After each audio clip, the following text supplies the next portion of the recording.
Thank you very much. So this is my fourth homecoming at the University of Science and Philosophy.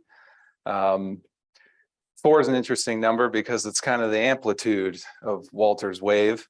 So I put a lot of thought into this talk and I wanted to do something kind of different. People have seen my videos and watched interviews and things on YouTube. First of all, thank you. And second of all, I've always kind of tried to espouse Dr. Russell's science, clarify it, make it easier to understand.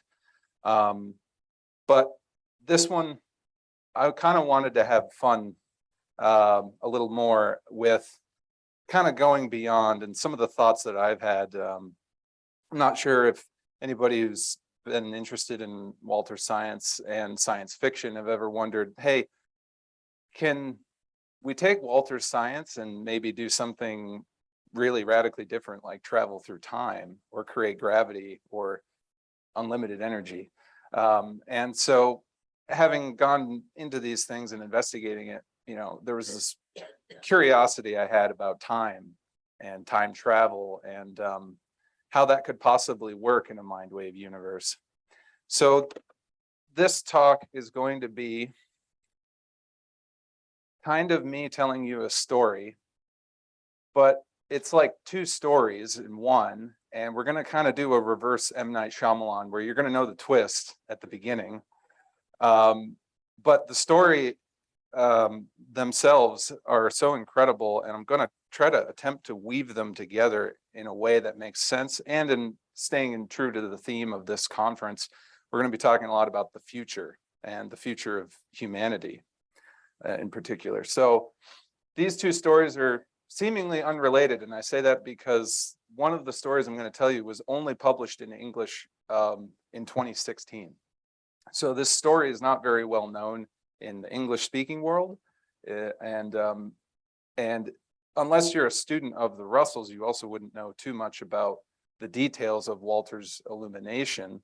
But these 2 stories are actually totally related, and they're related because of a solar flare in May of 1921. Now, we know that Walter had an illumination in 1921, and we're going to see how this other story I'm going to tell you was caused by the exact same solar flare. So this was called the May 1921 geomagnetic storm. It was also called the New York Railroad storm. And what it was a coronal mass ejection. And we're going to go into a little bit of detail about what that means. But I was originally going to call this talk CMEs in Future History. And I was told that nobody really knows what a CME is. So I called it solar flares, so everybody would kind of know. But when I say a coronal mass ejection or CME, I'm simply referring to the same thing. And it was on May 13th was when it hit the Earth, and it lasted until the 15th in 1921. Now, the most interesting thing about this was it was the most intense geomagnetic storm that we had in the entire 20th century. Made all kinds of newspaper headlines. There was a lot of destruction and devastation caused to the electrical grid because the geomagnetic storm would induce new power in our power lines. And so when this storm actually hit the Earth, it ripped phone lines right off the poles from an aurora borealis sweeping across the atmosphere. And it also messed up the railroads, because railroads are just 2 conductive wires that we lay on the ground. And so they're like distribution wires that we run along the surface. So those also got induced electrical current, and it caused all kinds of problems with trains and railroads and everything. So this made a lot of news because this geomagnetic storm actually caused physical auroras that were seen even in New Zealand, which is very odd to see aurora borealis in that part of the world. But all these strange things actually occurred in the month of May because of that storm. So a CME, again, is a coronal mass ejection. And this image here, I put this little asterisk, this is according to NASA. So, take this with a grain of salt. like a big grain of salt, because this is how they talk about it. But what I like this is this image here. This shows you the corona very well of the sun. It's kind of like if you imagine an onion, the outer layer of the onion.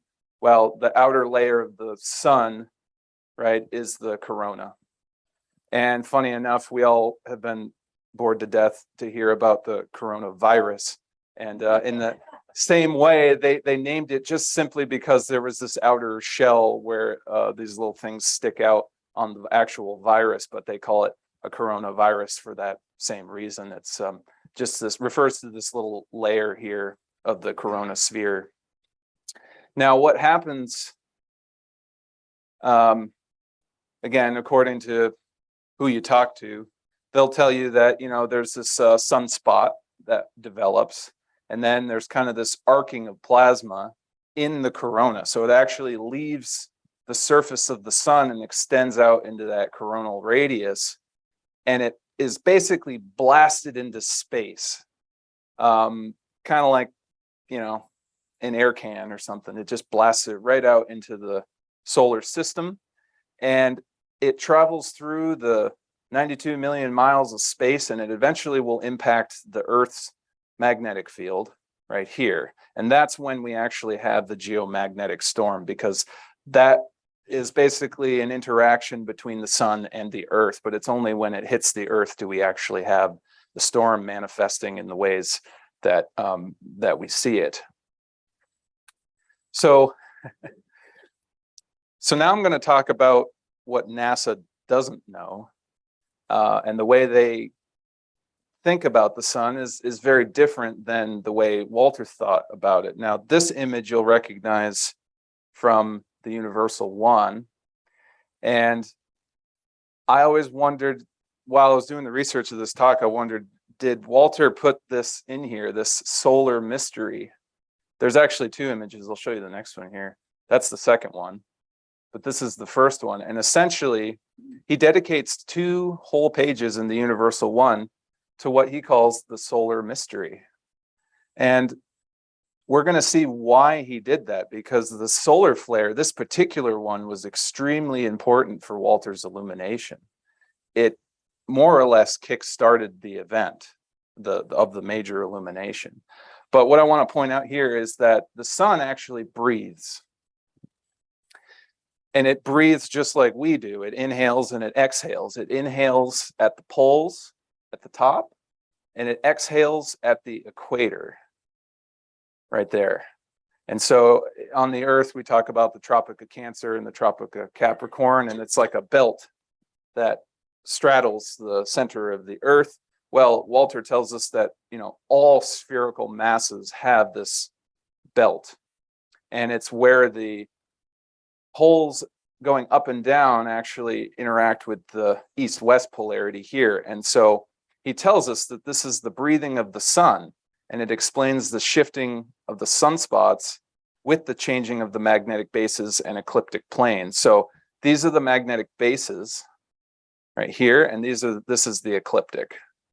Now, he somewhat updates these terms in his later books, but in the Universal One, this is how he describes all of this. So you can actually start to see that when the poles contract here, we actually get variations in the ecliptic, because as we change north and south polarity, we also change the east and west polarity. So we get this kind of maximum of radiation at the equator. And what he tells us is, you see how the bases here are contracted. And this contraction and expansion of the belt, because of the inhalation and exhalation, do you see that? He literally says it right there. They're balancing and equalizing the contraction. So this solar flare, or this sunspot as you call it, it's actually when the sun just goes, but like of such intensity that it blasts this radiation way out into space. And that's actually what a solar flare is.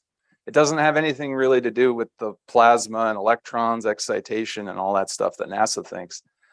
It's really literally just the breathing, inhalation, exhalation of the sun, and in its normal wave cycle periodicity.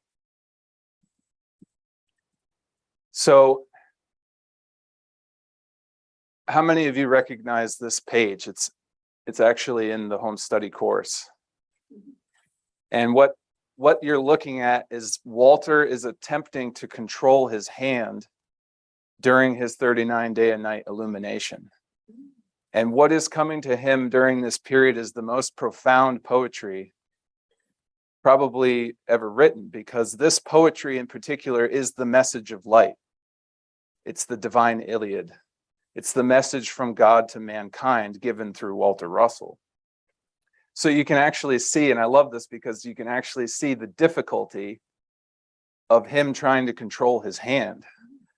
He was not fully in body during this experience. He was, as he put it, wholly mind. And so to get control over his body was rather difficult. So the fact that we get this writing is incredible, because he had to command his body to actually write while he was experiencing this massive illumination period.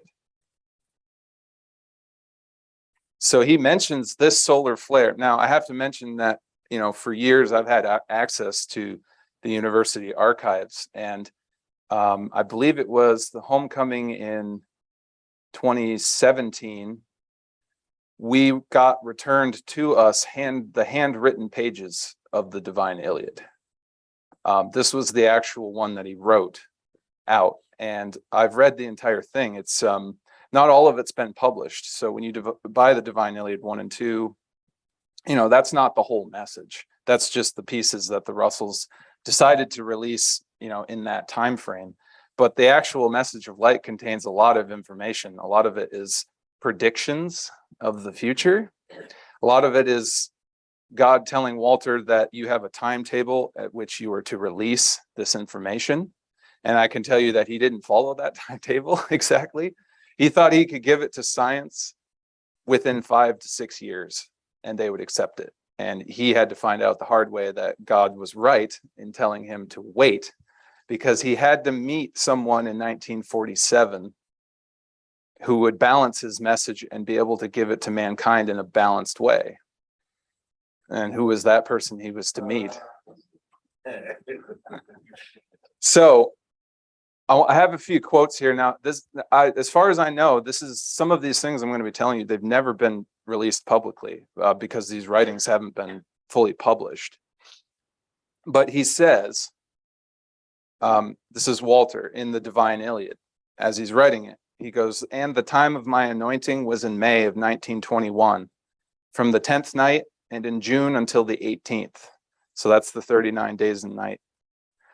The sky was a blaze of glory for my anointing, and the stars sang glad songs in my heart. Electromagnetic storms tore men's cables from their beds, and the aurora was a living fire during the period of my anointing. So in this poetry, he's describing the solar flare that is occurring during his illumination. And as I was reading these pages, there's a break in the writing, and he inserted this page. And it's an article he clipped out from the Herald Tribune in September 12th, 1926. And then he drew, do you see this little arrow? He drew this little arrow right to this part here. And I said, why in the middle of the Divine Iliad pages is this article just pasted in here? Well, if you actually read this little part, it says, even though the sunspots are outbursts of 92 million miles away, they seem to affect the Earth and interfere with many of our activities. At periods of numerous spots or of large spots, the aurora borealis or northern lights flare out with great brilliance, and the solar storms are accompanied by magnetic storms on the Earth, interfering with the operation of ocean cables. Remember he said cables? Land telephone and telegraph wires and radio transmission. A recent instance of this phenomenon occurred in 1921, when on the night of the 15th of May, long-distance telephone service throughout the United States was demoralized, and other frequent serious interruptions were experienced in succeeding days. So Walter put this in here because this was the solar flare that was occurring during his illumination, and he actually was able to see the fire or the light or the aurora, but in a way that we can't really see with our eyes because he was being illuminated during this process. So now I'm going to talk about a book. How many Russell students have ever heard of the Cosmic Plan? Anybody? Very few. That's because he never published it. But he does refer to it in some of his books. This was written, it's hard to tell exactly, it was written sometime in the 30s because his illumination was in 1921, but he talks about taking about 16 years or so to learn the language of science before he could actually give it in a way that made sense to people. So one of the attempts at writing this out in a manuscript was called the Cosmic Plan. And it's kind of what eventually became a brief treatise on the Russell Cosmogony, which became a new concept. So he sort of scrapped this manuscript, but I read it in the archives and it was amazing. It described his illumination in far greater detail than, well, what's even written in the home study course in Unit 1. So I'm going to be quoting from the introduction of this piece of writing, and this has never been released. So you're getting some really cool behind the scenes stuff here. But he says, and to quote, "The great event which opened the doors to full glory happened just prior to my 49th birthday and was the 7th major one," because as you may be aware, Walter got illuminations every month in May, but always around his birthday. And every 7th one, it was major. So the 7 times 7, which was his 49th birthday, that was the major one in May of 21. And he goes on to say, "This was at a time of unusually violent sunspot activity, which always affected me in this respect, even though they were not in May." So Walter's telling you, actually, solar flares would affect him, even if they weren't during the illumination period of his birth month. And he even kind of put a little thing in here, I'll explain the physical reason behind this later. And I read the rest of the manuscript and he never wrote that part. So we'll never know exactly quite why those sunspots affected Walter, but they did, because he's telling you right here. He says, "In this particular May, they were so violent that ocean cables were torn from their beds and telephones by the thousands were rendered useless during the electric cyclones of the middle of the month." So again, he's referring to this railroad storm event. And he describes his illumination. He goes, "On this particular occasion, there was but one blinding flash of that light of severance, which opens the doors of reality to one who has long been bound to the treadmill of the unreal." I love this analogy he uses.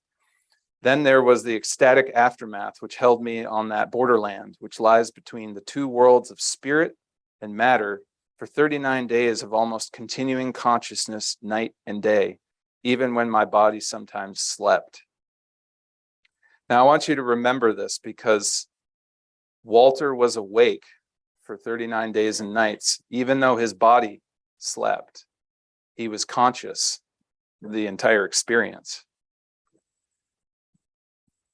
Now, this slide I included pretty much for John because I mentioned something about this and he said, you got to put this in here. You're seeing here, these are the major CMEs that have hit the Earth in recorded history. The first one you may recognize was the Carrington event. Anyone ever heard of the Carrington event? Yeah, pretty famous one. You can see there was one in 1872, 1909, and there's the 21. So that's the one in May of 1921. Now, as I was doing the research for this talk, I came across other solar flares that have hit the Earth. The very next one that hit the Earth was in March of 1989. I was born in March of 1989. So I saw this and I went, well, that's weird. Then I looked up the day that it hit the Earth. It was 9 days before I was born. And I just was like, I don't know what that means, but it means something. So anyway, that was a little extra tip. It was the 16th of March in 89. Yeah. And you can actually, I even found, I don't have a slide of it, but I found the actual measured radio interference data, because the one in 89 really screwed up Canada. It knocked out the BC hydro, their power grid and everything. So this one hit in particularly hard in Canada. There was we have a lot more data on this one than we do from the previous ones, because the analytical data capture stuff was not very sophisticated in the 20s, but by 89 we had all kinds of ways of measuring and recording geomagnetic activity. So, and there was also one in 2012. Does anybody remember all the 2012 stuff? I mean, the Mayan calendar was ending, and it was, a lot of people thought it was kind of a convergence point, but there was also extreme sun flare activity that hit the Earth during that period. So there's definitely some connections here between humanity's trend or trajectory and the solar system. And hopefully by the end of this talk, you'll kind of have a little bit of understanding of why that is. That was most of the details I wanted to share around Walter's illumination, but we're going to kind of come back to it in a cool way. I next want to talk about this book. It's called Chronicles from the Future, and it's a diary written by a man named Paul Amadeus Dinock. Now, if you've never heard this story or about this gentleman, it's an incredible story. I'm not asking that you believe everything that he says, but when you just approach this with an open mind, I think you'll see that there's sort of things about what he's discussing that, there's no way he could have known this in the period that he lived. So I'm just going to describe, I'll take you through the whole thing. So I'm just giving you a little bit of preamble here. But so Paul Dinock, he was born in Switzerland in 1884. He basically was born into a German family, German-speaking family. He moved to Zurich, Germany, and from a young age, and he eventually became a teacher, specifically a language teacher. Now, when you read this book, it's basically his diary. It's his own personal, stuff in his life.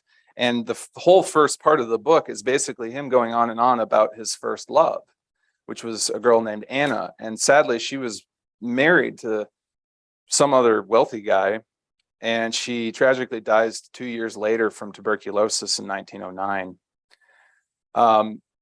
It gets worse for Paul because in 1917, he had a bout of what we call narcolepsy, or he basically had a sleeping sickness where he would go into a coma. And his first one in 1917 was 14 days long. Now, the next kind of weird thing that happened is in May of 1921, he had another coma, except this coma was 360 days long. So almost 1 year he was asleep. He was basically lying in a bed. They had a feeding tube for him, and he slept for a whole year practically. Now, when he woke up in May of 22, he had found out that his mother passed away and he was the last member of his family. So kind of seems like a sad story, and you're probably thinking, why is this such a bummer? Well, after his coma, so this is post his 1 year coma, he sells everything he owns, and he strangely moves to Athens, Greece. He stays very, very close to the Acropolis, if you're familiar with that. He begins basically teaching German and French languages to students, just as a kind of way to make money and survive. He also then starts writing a diary about his experience during his coma. Now, I also want to point out he writes this from memory. And when you read the book, I mean, it's kind of impressive that he remembers all these details that we'll get into. But he experienced something during that 1 year. He was not asleep in the traditional sense where he was unconscious. Just like Walter during his illumination, he slept. His body slept, but his mind was conscious. So in 1924, he leaves Greece, and he eventually dies of tuberculosis the same way Anna dies.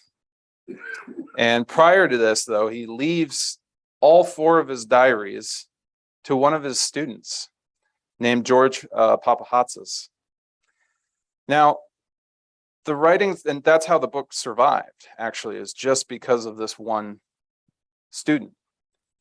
And when you read the writings themselves, they're actually very romantic, they're very affectionate, they're very lyrical, and they're even kind of almost like an adolescent obsession with your first love. It's kind of written like that. And I realized that I don't think Dinock ever actually intended for this to be published or forever, actually not to be shared at all. It was kind of just his maybe way of working through the experience. He had to just write it down as a kind of a cathartic release. But you can tell when you read it, it wasn't really supposed to be published.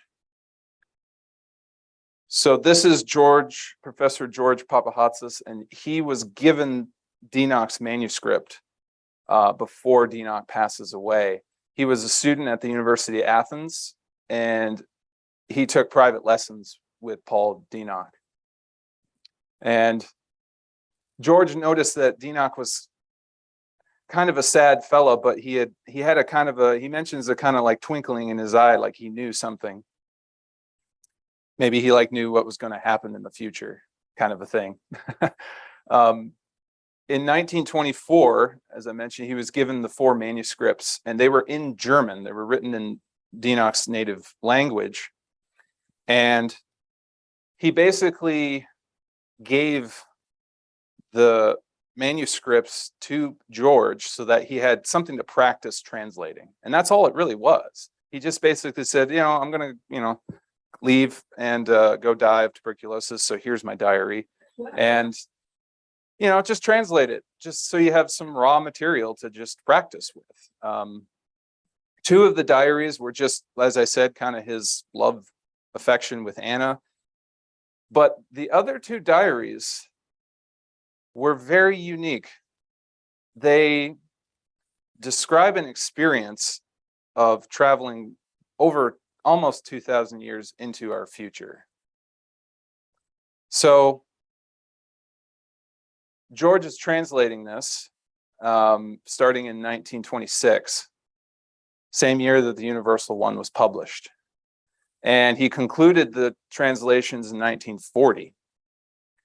Now, by 1966, he himself became the dean of University of Athens, and he was also the vice president of Council of State. So he decides to actually publish this story in just 1,000 copies, and it was written in Greek. So you would not know about this story until it was published in 2016 in English. So this is the book right here. Now, we have 10 copies of this book here for sale today. So if you want one today, we got 10 and that's it. But you can get it on Amazon or anywhere else. It's one of the most amazing stories ever written, in my opinion. And that's whether you believe it's true or not. And hopefully by the time we get through everything, you'll kind of agree. Especially as Russell students, this story has more than a few similarities and congruencies and ways that it kind of lines up with the Russell teachings, in addition to being basically spawned by the exact same solar flare.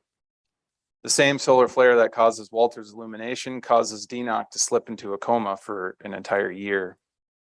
So he slips into this rare state of consciousness, this narcolepsy, or they also call it a kind of a lethargy, because this was sort of before they had the word coma.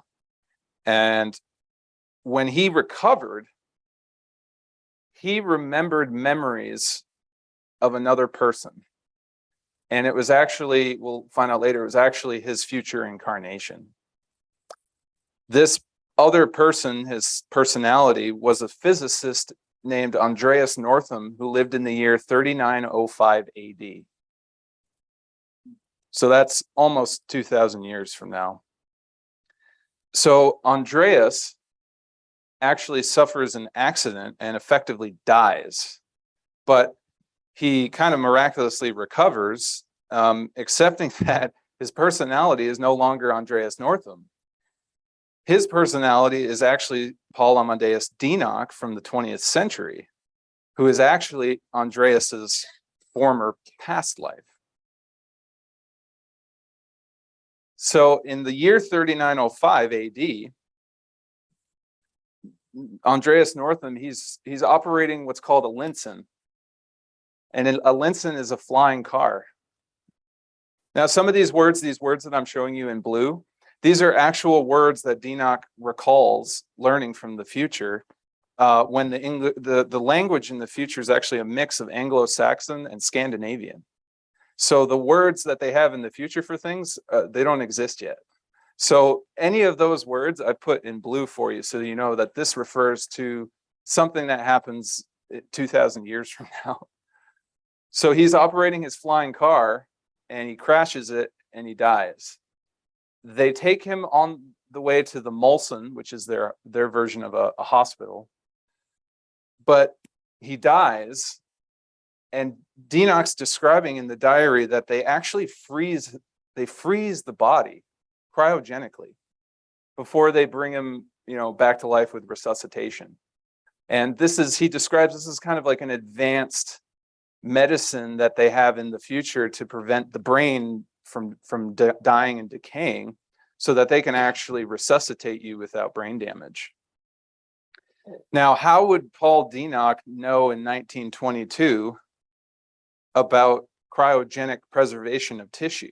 Because that's a very kind of a futuristic kind of science fiction idea. So again, whether you believe this story is true or not, how does he know about some of these things, these advanced concepts in medicine and physics and science and everything?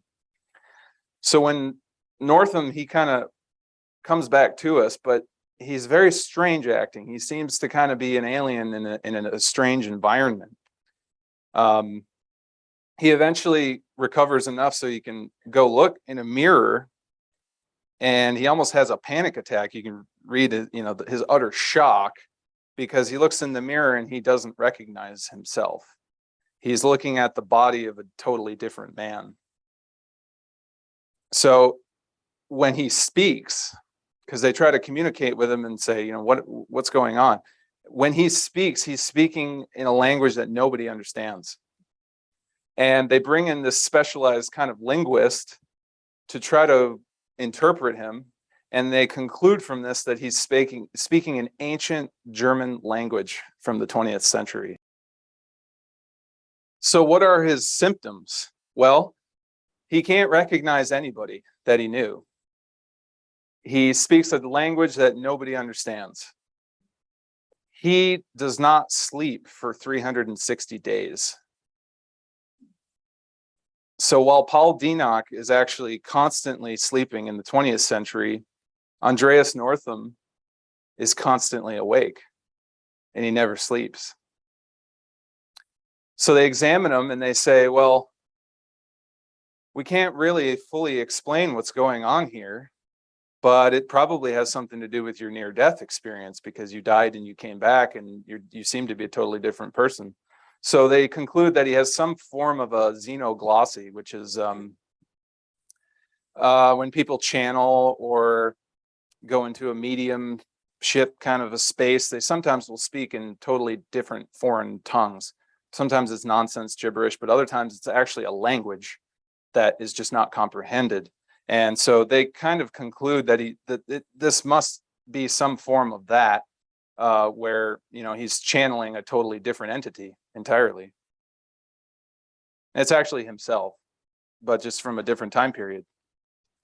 So he's recovering, and as he recovers, they bring in, they think, well, let's bring in some close friends and maybe they can kind of shake him out of it. but he doesn't recognize his close friends either. His best friend, Stefan, they've been friends since children, and, he's a stranger to him. Dr. Geyer, who's also a mentor, former professor, is also not recognized. They can't understand him when he speaks, so they try to say, well, just write it out, write out what you're trying to communicate to us. And Stefan is actually shocked to find out that he's not using Andreas's handwriting. It's a totally different handwriting, just like his language is totally different. So after he kind of recovers physically, he still has this strange mental experience occurring. So, Stefan and Geyer, they take him to a resort in northern Italy. Now, when they take him places, they fly everywhere.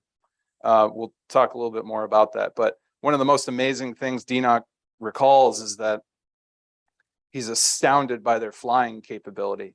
They don't use wings. They don't use any kind of fuel. It's like an anti-gravity type technology, and everybody has one. They gradually realize that, okay, he's not Andreas Northam anymore. He's this person from the 20th century. And once they kind of understand that, they begin to teach him the history, his history from the 20th century to now, which is 3905 AD. The way they do this is with the Reincarnation. This is a 3D holographic. I'm not even sure how I explain this to you. It's like an IMAX that you go inside, IMAX theater, but it's three-dimensional. So they can project visual reenactments of history.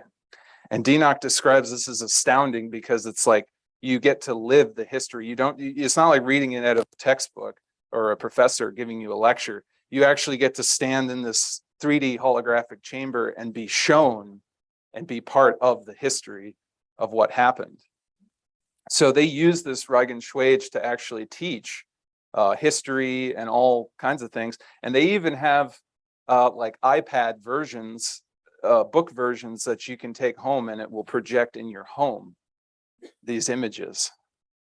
Now, again, how would he know about projection technology of three-dimensional images in 1920 something, right? It kind of lends credence to his story. So what this actually really, this whole book, I'm going to kind of summarize it for you. It's actually really kind of a love story. It's a love story between Dinock's relationship with the love of his life, which was Anna. He describes in the first part of the diary that they were going for a walk near a lake in the village they grew up, and this was in the Swiss Alps. And they sort of exchange promises to each other. Even though Anna was to be married to another man and then she tragically dies, they both realize that they're kind of the soulmates, and it doesn't matter, that they don't get to be together right now because, well, we'll see, that Dinock actually meets a woman as Andreas Northam in 3905 named Sylvia. And Sylvia in the 40th century is recognized by Dinock to be Anna reincarnated. He sees it in her eyes. He looks in her eyes and he realizes this is the same woman, but now in the 40th century. So it's actually at that point that they fall in love and they fulfill the promises that they made to each other in the 20th century, but it had to happen almost 2,000 years in the future. So this love story, now why did it happen? Well, reincarnation. Because they couldn't be together in the 20th century. So I'm not going to go into too much detail, but if you want to know way, way more about reincarnation, if you want a kind of a scientific explanation, you got to read Why You Cannot Die. This is one of the best books that we sell for a lot of reasons. But you can see right here, it says Reincarnation Explained. So if you really want to know more, about reincarnation, I highly recommend this book right here. And there's one passage I just want to read to you. This is on page 84 and 85. This is Lao Russell. She says, when you also realize that the wave pulsations which record God's thoughts in light of matter number somewhere near 600 billion billions times a second, you can better conceive the vast amount of work necessary to bring so very little visible light into so vast and invisible infinity. Now, I want you all to write down that number, 600 billion billion. Because, now why am I having you write that down? Are you all familiar with a frame rate? Image pops in, then it goes to black, pops in, goes to black. This is essentially how all movies work, all TV, everything. Well, Lao Russell just told you the frame rate of reality. The images pop out of the vacuum and then back into the vacuum 600 billion billion times a second. That's the speed of your thought. Robert Grant was talking about, light being perception, and you have to perceive light to see it. Well, actually, light doesn't travel, but thought waves reproduce, and the rate of reproduction is what they call the speed of light. But it's actually 600 billion billion times a second that it appears and disappears. So it's not really there. It's actually kind of an illusion, but a good illusion. So I just wanted to mention that real quick, because that's one of the only places in the Russell's work I've ever actually seen that number, the actual frame rate of your thoughts. It's not really in Atomic Suicide or any of the other science books. So I thought I would just point that out. It's also kind of pertinent to this whole discussion of time and the illusion of time. And we'll come back to that a little bit later. So what I'm going to do now is I'm going to tell you the history of the future, the way that it was told to Dinock through the Regenschwage. And now I should tell you that, so they didn't tell Dinock everything about the 20th century, because they wondered, hey, if he reawakens and he goes back to his time period, they didn't want to give him knowledge of his immediate future, what would happen in, say, 10, 20, 30, 40, 50 years from the 20th century. So the details of the 20th and the 21st century are more or less just the broad strokes of what happens. They don't get into specific details. But once they get past, a certain point in history, they actually start giving him a lot of details and sort of more specifics about what actually happens to humanity as we progress into the future. And this is the part of the talk that I'm really excited about, because we all talk about moving into the future, and we all kind of wonder what's going to happen. Is the world going to end? Is humanity going to be there? Will we keep getting to reincarnate over and over and keep doing it? What happens to the earth? There's all these questions, and we don't really know what's going to happen. But through this story, we can actually kind of maybe get some insight onto where we're heading in the direction of humanity. So they basically begin in the 20th century. They tell him that basically Europe goes into a collapse or a decadence after World War I. The American continent kind of gains supremacy. And there's great emphasis put on the development of technology and economic growth. Little attention is given to the spiritual or intellectual matters. Now, again, this is the people in the future telling Dinock what happens in the 20th century. So this is pretty accurate. While the standard of living improves, the collective culture actually, and the character of people is actually declining, just like the Russells were talking about. The classical education is kind of abandoned in favor of technical training, and there's basically a massive amount of people feeding on low quality mass production. Does that sound familiar? So during this period, they're telling him that these workers and managers and everything, they basically assume mechanized roles. The human being kind of becomes a machine.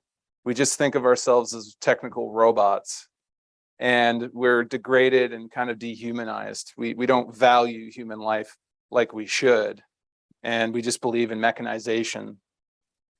They go on to tell him that it's a frenzy kind of a world. People are under great stress and great pressure, and it leads some people to suicide even.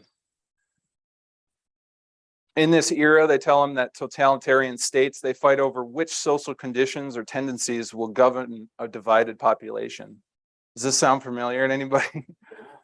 People who are highly valued in society at this time, they're telling him, are comedians, dancers, boxers, sports people, soccer players. And they even mentioned, this is direct from the book, they mentioned that the people famous at this time are ragged, unkept, scruffy instrument players. Rock and roll, baby. Dinock's discussing rock and roll stars in the future. Isn't that crazy? So in this period now, so the agencies and there's basically an obsession amongst all people of this time with numbers, productivity, power, and profit. This is what's driving the entire 20th and 21st century, they're telling Dinock. The view of the world was anthropocentric. That means humans are the greatest and nothing else matters. And they have no value for any other living creatures. They don't respect the earth. So then they skip ahead because they didn't want to, and this is sad because to us, this is probably some of the most interesting thing is we want to know what happens in the 21st century. But they don't tell him that. And they don't tell him that because he does actually wake up back in 1922. So they were very wise to not tell him his immediate future because he would have known what was going to happen in the short term. But they felt nothing was wrong with telling him what happens in the very distant future from his perspective. So this is where it starts to get really interesting for me. In the year 2204 AD, we colonized Mars. They managed to colonize Mars. It's not, they make it barely livable, essentially. They terraform it enough and build, cities so that people can actually live on the surface. And they inhabit it for a total of 60 years until in the year 2265, there's a terrible natural disaster on the surface of Mars. If you're familiar, Mars has some of the worst storms on the surface. That's why the surface looks pretty rough. This disaster, it lasts for months and it kills in total 20 million people. There's only a few survivors that actually make the return journey back to the Earth. Now, what I want to point out, anybody notice this obsession with SpaceX? Occupy Mars. I didn't use it, but there's a picture of Elon Musk wearing this shirt. And I almost put it in here, but there's an obsession with leaving the Earth and going to colonize other planets. But if we believe Dinock, this is a terrible, terrible mistake. We should not leave the Earth. We are Earth bound. We live on the Earth. We should not leave our planet and try to inhabit another one, because Mars, like Walter points out, Mars was very much like Earth when it was in that Goldilocks zone from the sun. It had water, it had continents, it had everything. But it's spun out now and it's a dead planet. So we have an obsession with going to Mars and colonizing it, but it's a dead planet. It's already done its humanity run.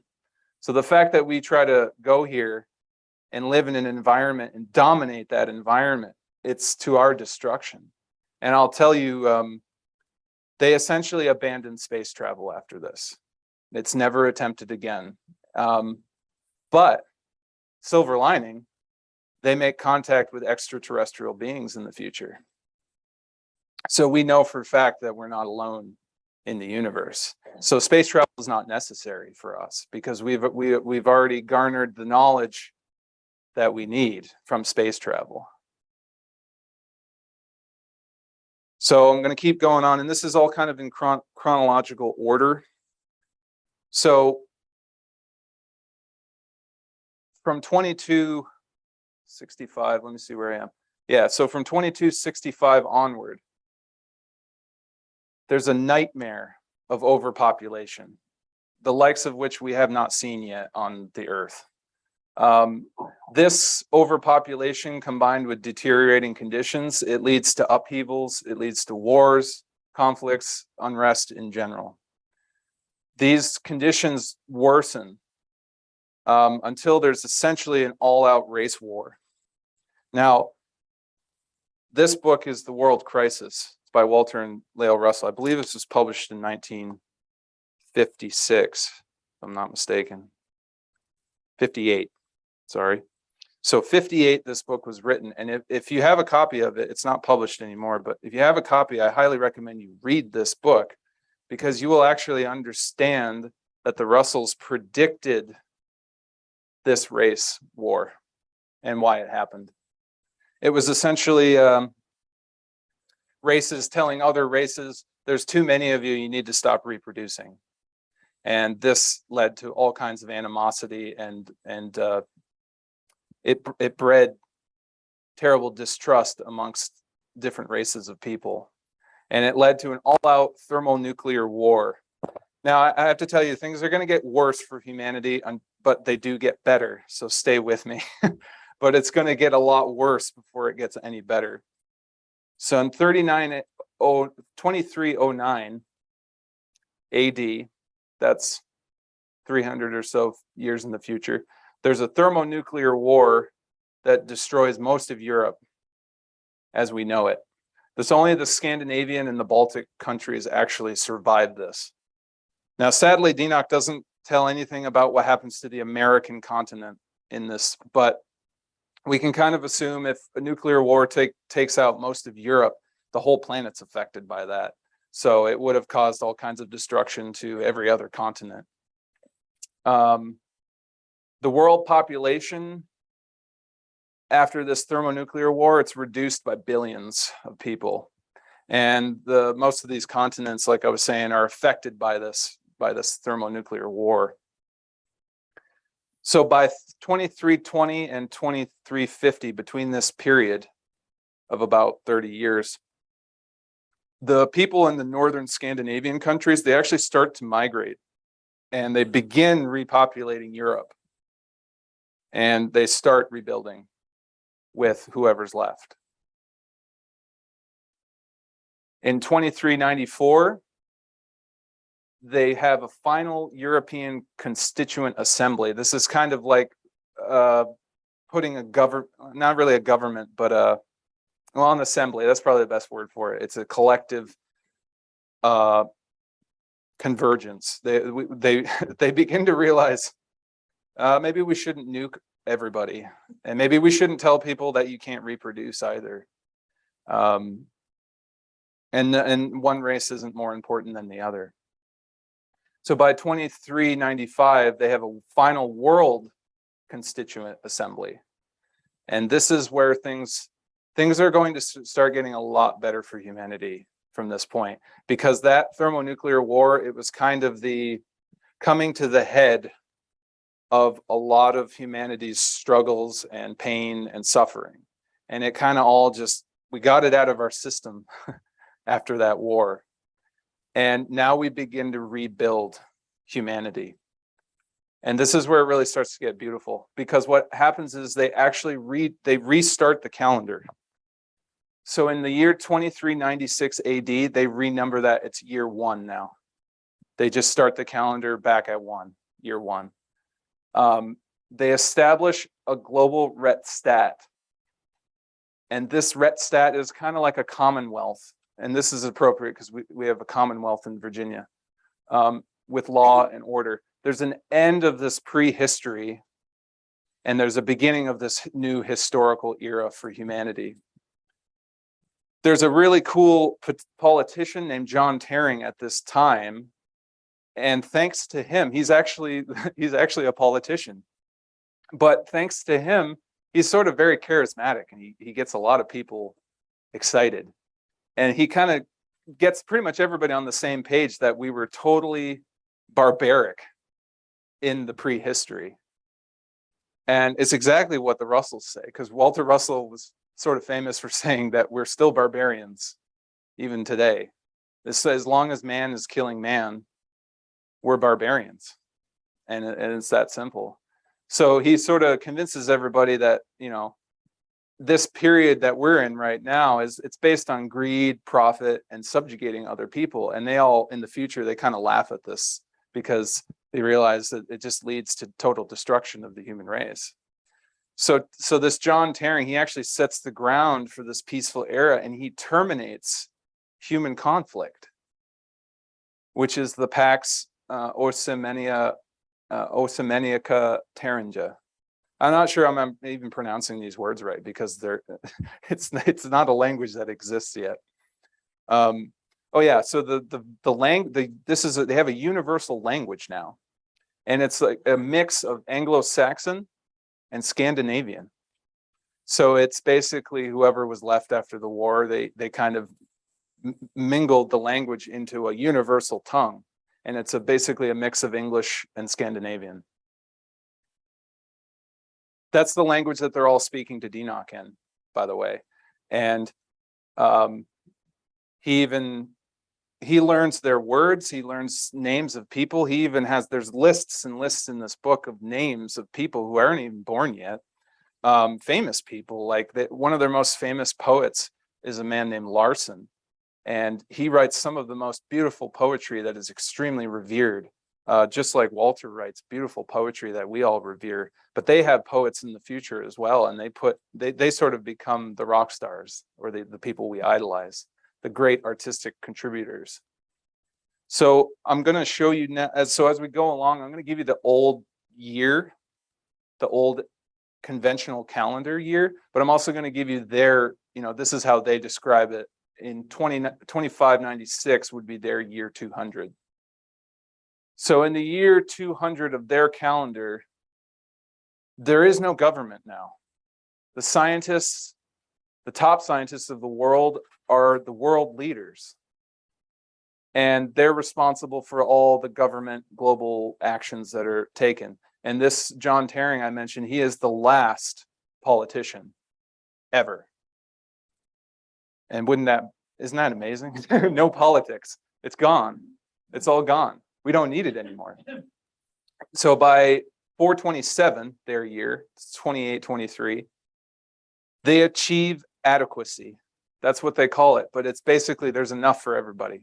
There's enough to go around for every single person on the earth. And I mean that in terms of energy, food, water, shelter, flying cars, everything. Everybody has everything that they need. There's no have and have nots. There's no group of people that don't have what they need and a group that has what they need, and it's a might over right situation. Everybody has what they need. It's total adequacy.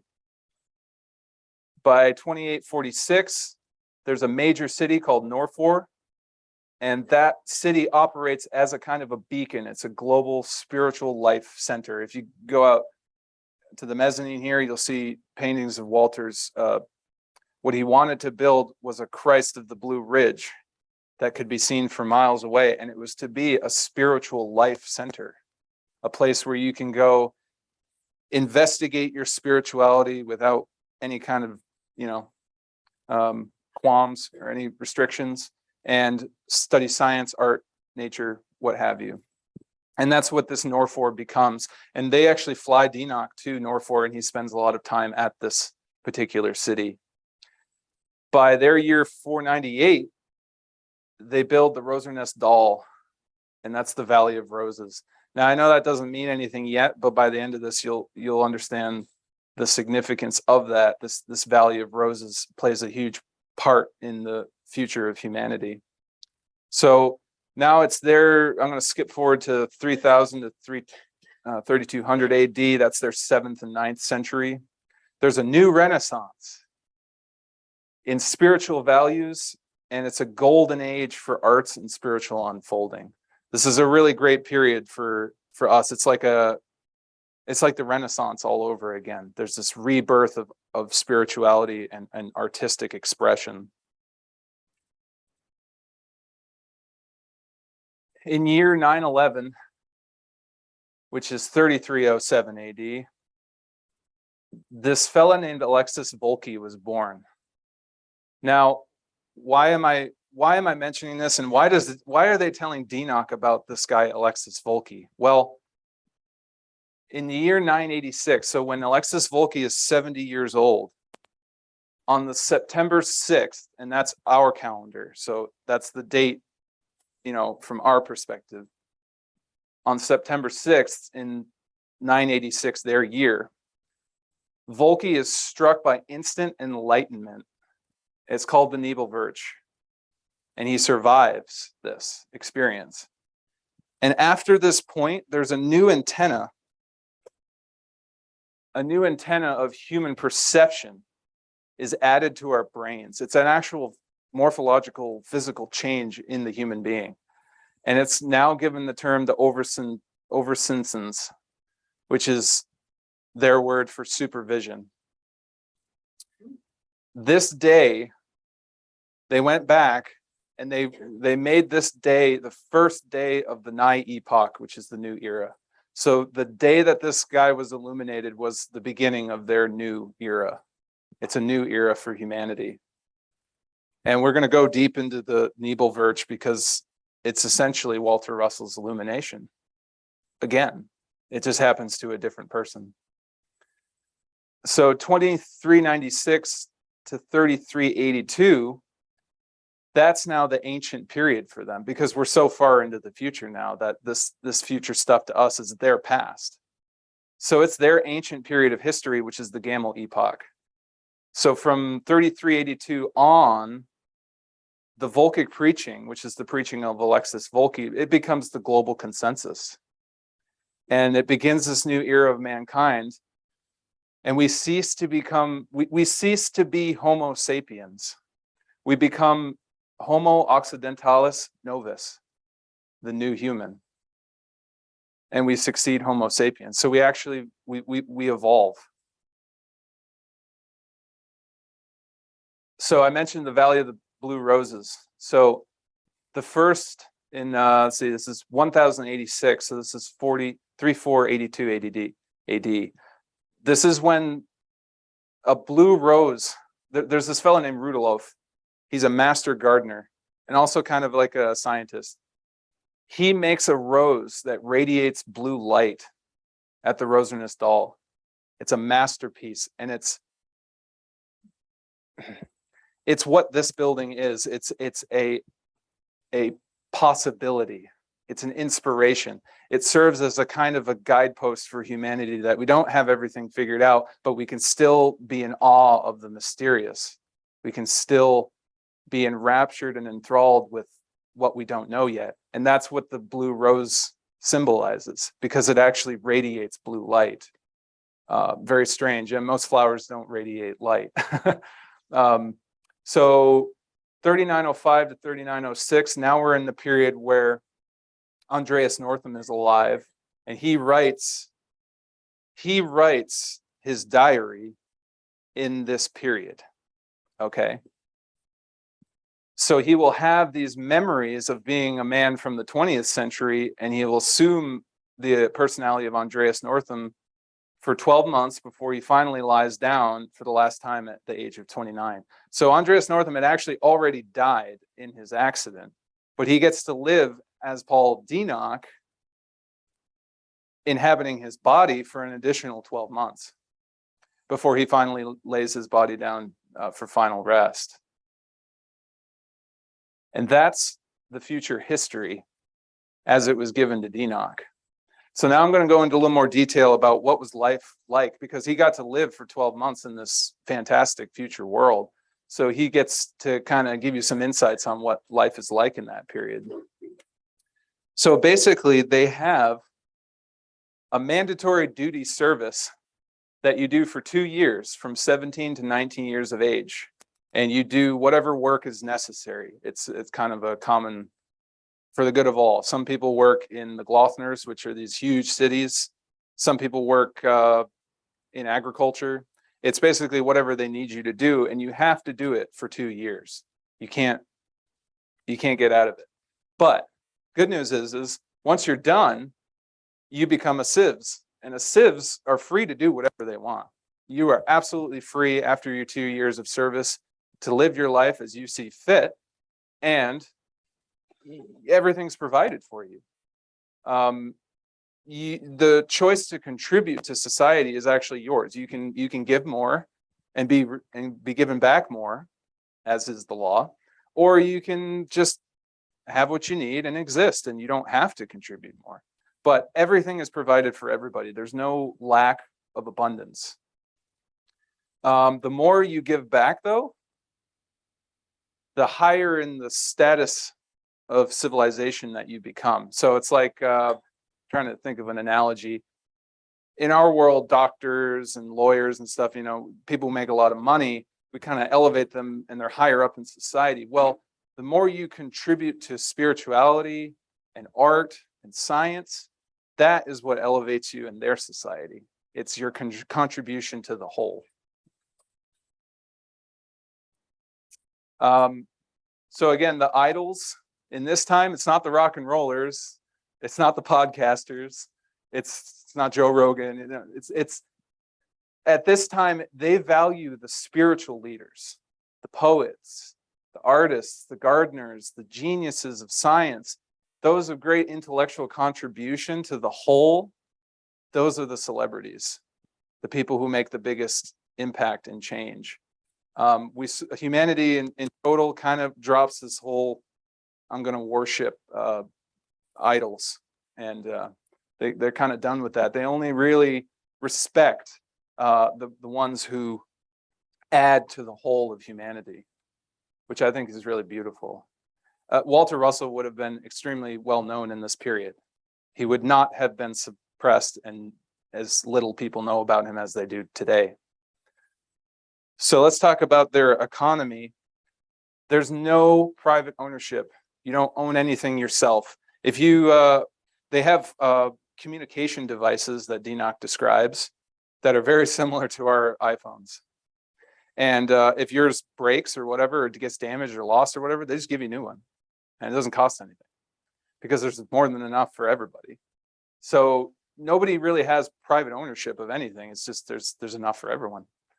The technological achievements, they've mastered an abundance of energy that's everywhere present. And they assure well-being for every living human being. Everyone kind of enjoys an affluent lifestyle. We all get to kind of live like rich people because there's just enough for everyone and there's an abundance. The supply and the demand, they're actually forecasted by the Office of Statistics. So we have scientists and things that make sure that we have enough for everybody and that there's not going to be any kind of shortage. Again, they're learning from their past mistakes, the overpopulation, the racial tensions. This is all things of what not to do. So they learn from this and they try to come up with a better way. The labor, everyone's labor is just 2 years now. You work for 2 years and that's it. But it is a requirement. You have to go through that period. But after that, everybody's got all access to goods and services. There's no limit whatsoever. This is particularly interesting for me is the energy in the future. Funny enough, almost all of the energy for the whole planet Earth, it comes out of Australia. And they even have great cities that Dinock describes in orbit, kind of like our International Space Station. It's just a really small little craft in low Earth orbit, but they have international astronauts constantly on rotation on the station. And Dinock actually describes how most of the people, they don't really live on the surface of the Earth. They actually live in these cities in space. And they can just fly from the surface to these cities and back and forth with extreme ease. So this is really kind of cool, like Jetsons future stuff. Most of the energy in the cities, the Glothners, they're these huge cities with infrastructure, and that's where a lot of the energy is also generated for everybody. They also described to him that they harnessed some kind of material that we don't know about yet, and it comes from the Atlantic Ocean, and they have these massive pipes that they run under Europe from the Atlantic Ocean to actually supply Northern Europe with this material.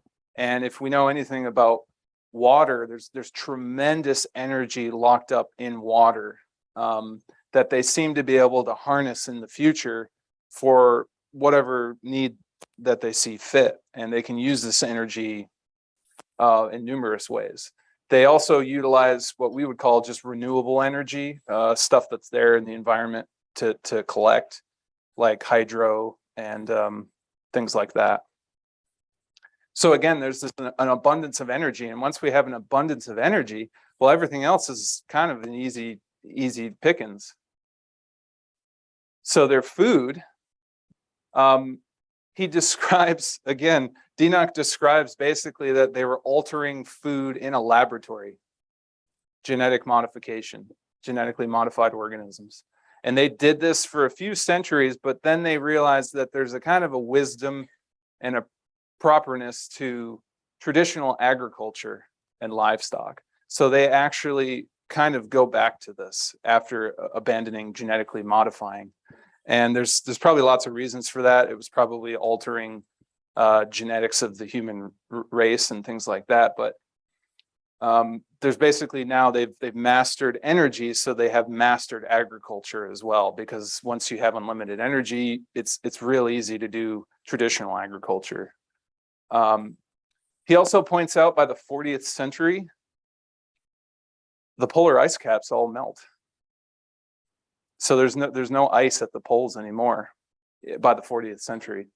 And what once were the deserts of the world and the steppes in Europe, which are these sort of huge desert patches, they're actually all inhabited now and cultivated as well. So we've turned deserts actually into usable farmland by the 40th century. So their transportation method, they fly everywhere because everybody has a flying car. The Linsons are the small air vehicles that they use for short distances. The Danners are these huge planes, much bigger than our commercial airliners.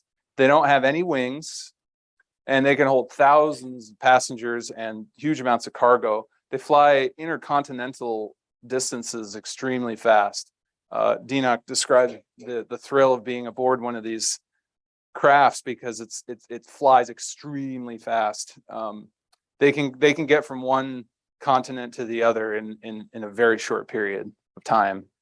They also have a kind of an autoway, or like an autobahn kind of thing, but it's half a mile wide and thousands of miles long. So they can travel on the surface as well, like we do with our cars and everything, but they create no pollution. They don't consume any kind of fuel or anything. So as I mentioned, let's talk about their society and how they structure it. They don't have a government. There's no political or judicial institutions. They have a Rettstat, as I mentioned, which is a kind of a universal commonwealth. They also have a Riksdag, which is a representative collective assembly, which is like kind of like House of Representatives, I suppose, but in a more commonwealth type of a scenario. So they don't have any authoritarian power. There's no form of government as we know it right now. There's no delinquency or deviant behavior, and there's no crime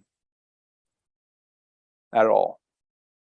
So how can we even wrap our head around that? How can there be no crime? Well, the social control has actually been achieved through internalization of certain universal principles. Everybody is taught a universal brotherhood, and we all know it. So there's no need for crime. There's no need to take anything from anybody because we all have what we need. And we all understand that there are certain universal principles that apply to every single person, regardless. And for that reason, they have no crime. So their religion now, they have total and complete freedom of religion, quite unlike we have today, actually. They have temples for any kind of religion you would want to practice, and they're available everywhere, in every city. The differences and the varieties of these religions, it doesn't really make much difference because they realize that all ancient religions are based essentially on the same principles. No matter what practice or methodology you use, it essentially gets you to the same place. And Lao Russell said something like, there is no practice, to God. Yes, no position, technique. There's no ritual to it. And they kind of understand this, that the essence of all these religions are essentially the same. So it doesn't really matter that if you go to a different kind of church or whatever, there's no stigma attached to that. This discovery of the Nebelwirch, it's understood now by everyone. He even describes, Dinock, he describes here in this, that Christianity is still around, even in 3905 AD, but that it's kind of gone through a changed form. It's much more simplified.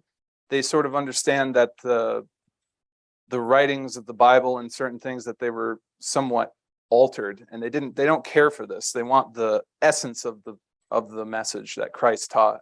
So they sort of recognize that faith in general for everyone is a personal experience. And so they would never insist upon a certain way or a certain method to actually have faith. It's simply freedom. They just allow you to have that faith and express it in whatever way that you want to. Their relationships, there's no marriage. They don't marry anymore. The young adults who are doing the 2 years of service, they teach them to avoid sexual encounters until you've completed your 2 years of work. And that's so that you probably don't get distracted. Now, what we do today is we take all of the teenagers and we just put them all in high school and everything and just say, oh, good luck, with your hormones. But they have they understand that you should probably wait until at least 19 before you even consider, that kind of a relationship. It's also so you can kind of complete your duty, the service to all. That's what those 2 years really are. Dinock, Dinock's a 20th century guy, so he kind of, from his vantage point, these people in the future, he says they're kind of naive. They're, compared to us in the 20th century, they're extremely sincere. They would never just say, oh, I love you, man. They would, if somebody says, I love you, it's a deep, reverent kind of love. They're very sincere. They don't say things that they don't mean, and they don't really lie either. I mean, it's a sort of a universal honesty. They want to be very forward with one another, which is very different from the period we're in right now in the 20th century. They don't really indulge in sex as like alcohol or drugs or anything like that, like we do now. They only do this act with strong feelings of love and connection with their mate. There has to be a reason for it. And what they're actually waiting for is, they call it the Leibwirch. And this is a love that's sort of reflective of the Samoth. The Samoth is their great reality. In Russell terms, we would term it the still magnetic light of mind. They call this the Samoth, and it's understood by them at this time. If you want to have children, you can. There's no limit, but you do have to submit a request to their Office of Statistics so the scientists can account for the population increase. Because again, they don't want this overpopulation thing to happen again. So they don't tell you you can't have children, but you do have to let them know that you intend to have children, and you have to let them know how many and things like that. But other than that, there's no restriction on any of that. So let's talk more about the Volky.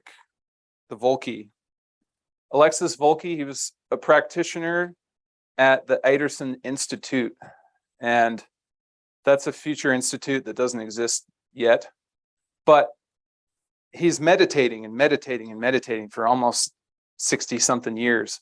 And he finally has a meditational breakthrough, and it extends the ability of the human mind. That was on I mentioned the 6th of September, 3382 AD. That's their year 986. Now, what happened after that, in the next 36 hours, like a shock wave coming out from Alexis Volky, there was a structural shift that started to happen to other people. So Volky had the illumination, and it was the first one. And it hit him, and he survived. And then it kind of started to hit other people that he was near. And then it hit another person that he was near. And they hit other people. And it started to just kind of go out and out and out and out. And everybody started to have this illumination. It caught like a virus. Now, what it gave humanity, all of us, was a supervision. And I want you to understand that this supervision that we're given, it's far, far greater than any intuition or clairvoyance or prophetic vision or any of that. It's actually Walter Russell's, it's the only thing I can compare it to. It's like Walter Russell's 1921 illumination. It was instantaneous enlightenment. And it was additive to what the human being was already. They even describe, now this always gives me goosebumps, but they describe this to Dinock. It was an immediate knowledge and direct communion with the lice, which is their word for light. It's just like Walter Russell describes. It's immediate knowledge from the light. This Nebelwirch, it's this new ability that was first acquired by Alexis Volky, but it came as an improvement. It was an add-on to our already existing mental faculties. What we once considered metaphysical or transcendental, these experiences are now actually understood by scientists. We brought the metaphysical into a realm where we can now actually understand it scientifically. Okay, but that only happened after the Nebelwirch. Without this mass awakening, this didn't happen. A fundamental change anatomically that brings an end to the Homo sapiens. So again, the brain actually changed, and it becomes, they describe it like we added an antenna in our brain. Now, Robert Grant was saying yesterday he believed our brains are radio receivers. This is proof of that, because this Nebelwirch added that antenna. If it was already there, it added a larger bandwidth of reception. Now we became sort of receptors to a much grander radio station. And it forever changes the human body and the mind and the brain. And so the only thing I can compare it to is Walter Russell's illumination in 1921. So we're going to go back to the cosmic plan. Again, this hasn't been published. But I'll just read this for you. He says, the severance of mind consciousness takes place in a blinding flash, which transforms him utterly into another being and translates him from a universe of measured time and conditioned matter in motion to a timeless universe of light at rest in the balanced center of waves of interchanging, two-way moving opposed lights. The mental state is one of an indescribable ecstasy, as though one were possessed of unlimited knowledge, power, and presence. This mental state of ecstasy is due to the liberation of the consciousness from duality of the senses. This liberation from the senses carries with it blessed liberation from the person, that which the person, the I, is reborn into the universal self, of which there is but one. So we lose our identity. We cease to be the person that we think we are, and we become one with the universal mind. This strange, supernormal ecstatic experience happened to become mine. This is Walter Russell speaking. This mental experience can come to any other living soul unannounced at any time. And what does he say here? It will become the normal mental state of everyone in a far stage of man's journeying in search of the self. So Walter Russell's telling you in this unpublished manuscript, everybody will have this illumination one day. Everybody. It's just, we're on a journey of self-discovery. But the Nebelwirch is proof that eventually there's a tipping point where this illumination occurs to every single person. So the Oversinsens, which is the supervision, that's what's added after the Nebelwirch. What do we use this supervision for? Well, we use it to pierce the Samoth. That's what they tell Dinock. They use the supervision to see beyond the illusion of reality into the Samoth, which is the great reality. In essence, they understand that reality cannot be dissected into pieces by our senses, and we can't mentally deduce and logic our way to it. The Samoth is the great reality, and it's only through the Nebelwirch that we know for certain of its existence now. So if you didn't have Walter Russell's illumination, you wouldn't know that certain things are true. But since the Nebelwirch happened and it went out like a shockwave, everybody is now in tune with the great reality. This was a mass enlightenment, and it gave humanity spiritual salvation and a basic universal framework so that everybody is kind of looking at the universe in the kind of same way now. We're all on the same page in that regard.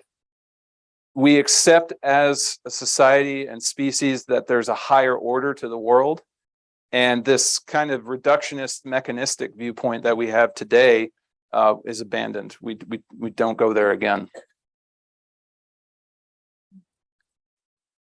So I mentioned before the blue roses. In 1086, which that's their year, it's 3482 AD. This is a miracle that takes place. It's a new species of roses after 50 years of experimentation by a guy named Rudelof. His roses radiate sky blue glowing light, and they shock people with their beauty. They sort of talk about the Valley of the Blue Roses like it's a Mecca. It's a holy place that they go. And they use the light of these roses to inspire them to untold heights. It's the same space Walter would have gone to make his paintings or his sculpture. It's that oneness with the mysterious. And what I wanted to point out about this, or what I take away from it, is that the roses changed and started to emit the blue light because it reminded humanity of that we don't know everything. It was a mysterious thing. And even with our knowledge of supervision and the Samoth and everything, they still couldn't quite put their finger on what had happened. It was a genuine miracle. And it keeps the mystery alive. It's kind of like this building. It's a beacon of light upon which people can be inspired, and they come to it to get that inspiration. That's what will become of the blue roses. They will become that for humanity. So I'm going to wrap up Dinock's story. I say deja vu love story because in the spring of 3906, and we're getting pretty close to Dinock ending his 1-year coma, Andreas Northam and Sylvia, they fly in their flying car to the Alps. And as they're walking around, they actually find themselves in the place where they used to meet in the 20th century as Paul and Anna. And it's at that point that Dinock understands what happened. He understands that the promises they made to one another, they actually came true in a truly incredible way. He gets to spend a year with Anna, but in a way that he was Andreas and she was Sylvia. Now, the interesting thing I got to tell you is that Sylvia was not interested in Andreas at all prior to him dying. It was only after he died and came back as Paul Dinock did she fall in deep love with him, because it was almost as if you had to kick out Andreas's soul and get Paul's soul in there. And then now you had twin flame and you had soulmates.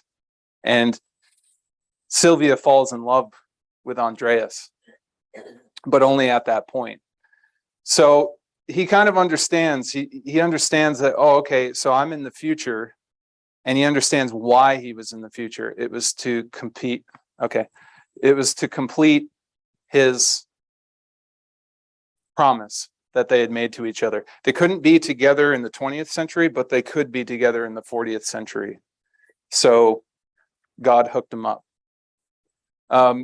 So he goes on, after a year of being awake. Now he's awake every single day. So at night when everybody else is sleeping, Andreas is awake. But after a year, he finally lays his head down to sleep. And it's actually the last entry in the diary is when he puts his head down to go to sleep.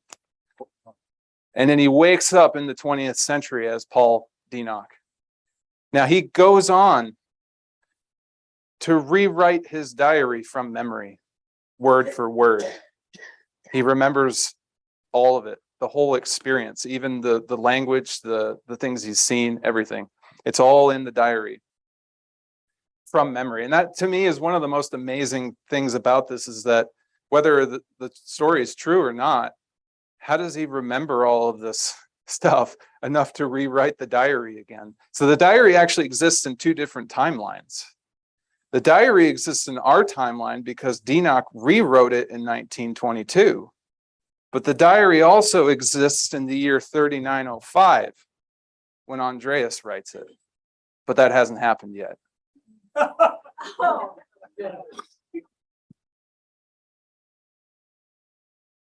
So time travel. And I got a few minutes left, so we'll just go into this. Walter tells us, without motion, there is no time. Time is a measure of repetition of effect. Now, little pop quiz, who can tell me the avoidance principle? Anybody? Come on. I would, but it won't be fair to the crowd, so I'll let them do it. Now, what does that mean? I remember Leo, I was listening to a tape, and she said that avoidance principle phrase to somebody, and she goes, I know that sounds like a lot of double Dutch, because it does. It sounds like, what are you even saying with that?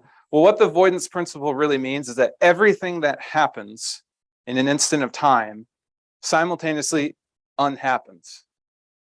So Walter, in his experience, when he had that blinding flash of light and he severed his senses, he became unitary mind, and he saw the illusion of time, because it's only when motion seemingly repeats from one to the other do you have a measure interval of time. So in that space in between your hemispheres of your brain, there is no time. Time is not taken or consumed. Okay? So if we want to travel through time in Walter's cosmogony, what do we need?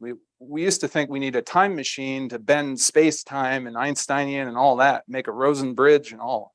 But this is a mind wave universe. So how do we travel through time in a mind wave universe? Well, if we believe Dinock, you need desire. You need a reason to do it. His reason was to be with Anna. And you also need a solar flare to hit the earth, to kind of boop, pop you right out of your body. Same thing it did to Walter. Just gave him a little extra energy to pop him right out. But the incredible thing is that the human being in an altered state of consciousness, we can dissociate from any particular time that we like.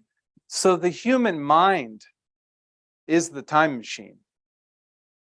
Our bodies are just receptacles for the mind. So we can actually travel to any temporal time we would like, but we have to inhabit a body to do it, to be back in the illusion to experience an interval of time.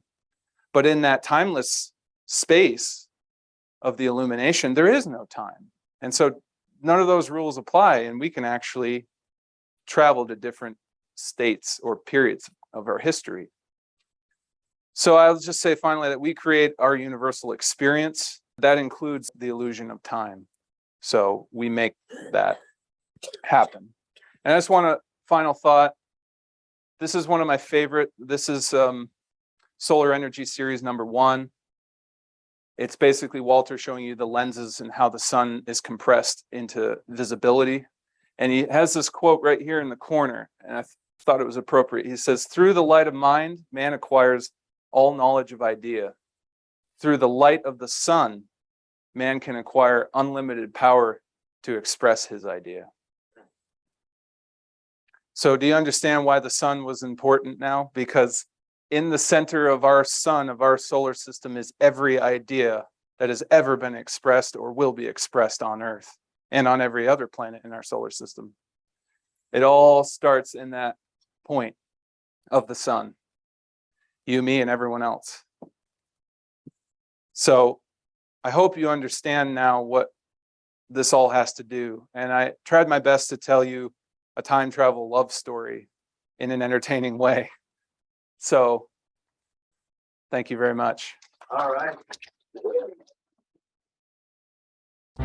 Hello, everybody. This is John Bonsall, President, University of Science and Philosophy. I want to thank you for participating in our wonderful 2022 homecoming, moving into the future, living a life triumphant. So if you would like to reach out to us, we would love for you to visit our website at philosophy.org, and anything that you could do to help us promote this message throughout the world would be greatly appreciated. And thank you.